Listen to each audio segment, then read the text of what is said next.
Here with boxing legend Amir Khan. Thank you, bro. Amir, first. You made me feel old when you said legend, brother. I'm still a young boy, man. Yeah, you're still a young man. I'm still young. I'm only 37. I just turned 37 last week, a couple of weeks ago. Yeah, you look great. And of course, I'm sure you were here to support your country mate and Josh Ryder. What did you think of his performance? Look, he started off good, and then middle he went a little bit slow. He was getting caught a few times, but was put down a few times. But then obviously Ryder come back stronger towards the end, but then obviously got caught. One thing about Munguia is Munguia. How do you pronounce his name? Munguia. Munguia, sorry. Sorry, sir. Munguia. So what happened was, I just seen him at the hotel now. Lovely guy. Oh, okay. And obviously staying at the same hotel, and we had, I was walking to breakfast and he stopped me and he took a picture of me. It was nice, you know, he's a legend. I mean, look, I had a chat with him and I said to him that, look, if you keep on doing what you're doing, because what Canelo did against Ryder, he couldn't get him out. Well, you got him out. Now, I know a little bit of that is like the wear and tear Ryder's had, having the hard fights with Canelo and people like that, but I go, the way your confidence has gone from, should be right there at the top, and also your level, your boxing, like, you know, your status has gone from here to here. So this is a time now where maybe one or two more fights when you take a Canelo fight. Why? Because you're both Mexicans, it'll be a massive fight over there, and at the same time, Canelo's more towards the end of his career. You know, if you look at his last couple of performances, they've been going the distance, and he has been getting caught, and obviously had that loss against Bivol and all that, even though he gave a lot of weight away, but it shows that, you know, Munguia, I'm going to call him Jamie. Jamie's got power, strength, and I think he can go all the way, man. I mean, look, he's young, he's hungry, and look, it's the first time I seen him fight, and he was powerful, man. I never thought he's that strong. I used to think, okay, yeah, he's a good boxer, but I think Ryder's gonna outpower him. But you know what? He surprised us all yesterday because he showed the power and everything in that. Yeah. Yeah, and of course, we know that UK fans. You guys have the best fans out there. You guys have so much support. Nah, you know what, bro? You're wrong there. They are one of. You can say one of. You know why? Because what's happened is, cause I'm just doing an interview, brother.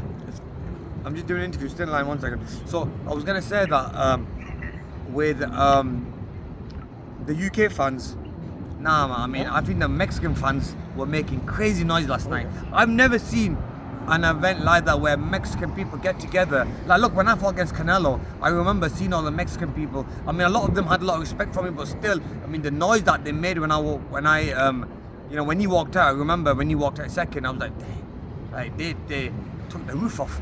So one thing about the Mexican people is that they stand behind their fighters, they love them as well, and they support them. You get me? And the way they push them and motivate them to go out and do more, man. I mean, that's wicked. I just love what I saw yesterday. I mean, the Jamie had amazing fans, and they were all there too, and they're all rooting for him as well. Well done to him, man. Yeah. And his fans, man. And Oscar De La Hoya just said some of the same sentiments that you just said, that he wants to make an all-Mexican showdown in September, because that's obviously a big month for him. Yeah, I mean, look, that could be a massive fight with Canelo and Jamie, because I think both of them are at that level where, you know, everyone in Mexico knows them, and it'll be a massive sellout fight. But like I said, I don't know. The way it looks, I don't think Canelo will want to take it now. Or maybe Canelo might call it a day. Look, he's made a lot of money in the game. But I did say to Jamie was that you need at least one or two more fights. Don't rush into a Canelo fight after a good performance like that, because, you know, you still have to, you know, you look as a business point of view. You look at it this way: you wanna let Canelo have one or two more fights. Have a few more wars, and also he's only getting older. He's not getting any younger. Then catch him. Yeah. So you look. I mean, at the end of the day, it's a business, and if he thinks it's the right choice to make to fight him next, but I think he should wait maybe at least 9 months before he takes that fight with Canelo. But yeah, what a fight it'd be. Yeah, and you've been in there with Canelo. You've been there with all the best. Beast, man. I fought Canelo at his peak. You know what I'm saying? And Canelo's a beast, and he's a great man. He's a good family man as well. Got a lot of respect for him. I like him. You know, we've always had mutual respect for each other. And he still has a picture of me and him in his front room. I saw on a documentary, because he really thought that what was one of his biggest fights, like with the hype that I had and all that. So yeah, man, it was good times. And then when people see that fight back, you're winning those early rounds. I mean, look, it's boxing, boys, 12-round fight. You know, I mean, even though I won them early rounds, he caught me with a good shot. He had the power, he had the strength. I mean, he was so big. I remember thinking this is easy, I can hit him when I want. But then obviously I knew that when he hit me with a couple of them body shots and he hit me with them shots, I was like thinking, this guy can hit hard. How many fights do you think Canelo has left in his career? I think Canelo has 2 fights left in him. Okay. Honestly, like 2, one easy one and one hard one, or one hard one, easy one. Because I don't think he needs to, unless he wants to have 3 and finish off with an easy fight, because he can sell that out in Mexico. But the thing is with Canelo, he doesn't need to prove anything. He's been there, he's done it, and I think finish on top. Like he's had a brilliant career. You can see little signs now that are showing, you know. So. And people love you for what you did in your career, Amir. Oh, thank you. There was obviously we have the fights with Maidana. You have all these. Wars, man. You know what? I think back now. I was watching some highlights and I saw the Maidana, Judah, like Garcia, and I fought the top guys back to back. Yeah. I was fighting the best back to back with the guys who were in the top 10, not in the top 5 probably in the world rankings. Yeah. I was fighting them back to back, going up and down weight categories and fighting everyone. I mean, whoever they were telling me to fight, even though I was the UK fighter, coming to their home ground, fighting them in their own home city. I mean, it was. Sometimes you forget, you know, until you meet people and they tell you that, wow, what you did was something different. Because nowadays the fighters out there don't do what I did. You know what I mean? They handpick the fights. I could have handpicked my fights and had an unbeaten record, but you know, I went there. I laid it all out. You know what I mean? And we saw you get a lot of love from the Mexican fans, and obviously they know all the fights that you were in. How did it feel to get all that love? Man, thank you, man. They lovely people. Honestly, like the Mexican people, I can't believe how much love. Sometimes I have to pinch myself, like. Sometimes you forget. Look, I live in Dubai now, and sometimes I forget who you are. You know what I mean? I live a simple life. I'm a family man, beautiful kids, wife, and I just live that normal life. But sometimes you forget when you travel and you think, wait a minute, people. Even though I've retired, it's been 2 years, and you still get a lot of love from people. So it kind of was a bit of a shock yesterday. And of course, people knew that you were close to getting that Mayweather fight. Yeah. I know there was a poll going out there. How close was that? And how hungry were you for that? The Mayweather fight should have happened. I mean, the poll we won. He always said, "I'll fight Amir if he wins the poll." Went on and fought Berto instead. I mean, look, I think he never wanted it. I mean, I was at the peak of my career then. That was like, you know, that was before the Canelo fight. When I was at the peak, I mean, I was doing so well against Canelo in that fight. Obviously, he had that punch power and he had that strength. Now, imagine if that was Mayweather, who can't punch, and obviously he was a decent boxer, but with the speed I had, the movement I had. Look, Mayweather was a very smart businessman. He knew that was going to be a tough fight for him, and he walked away from it. Look, I respect him. He's a great man.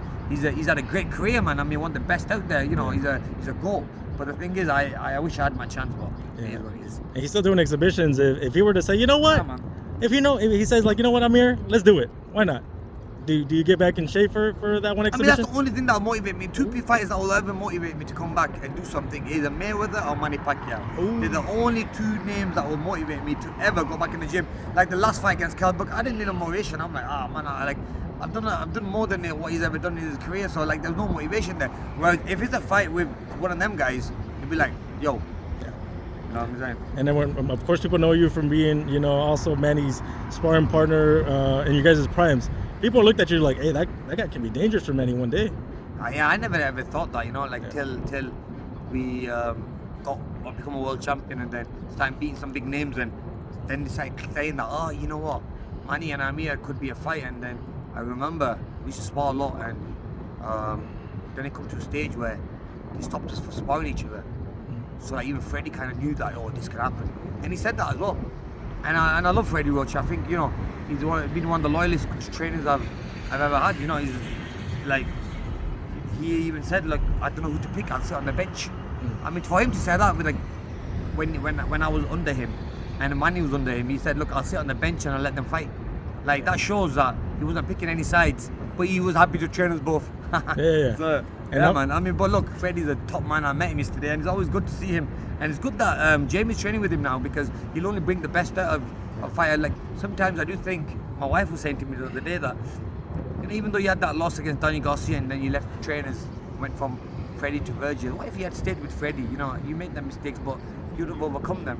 Yeah. And you know, it's buts and ifs, and you know, you can always say that, but yeah, I mean, but look, I'm happy the way my career went. I experienced so much and had so much fun. Yeah, awesome. Again, Amir Khan, thank you. We just you, we just caught you in the street. I was like, I couldn't believe it, bro. I was walking, taking a nice little walk, and then you pull me over. I'm like, bro, you want some beef? And I'm like, what? I'm joking. oh no, not with your hands, bro. Take care, my brother. Blessings, bro, and we'll follow you and we'll go to Dubai one day. Definitely. Awesome, brother. See me.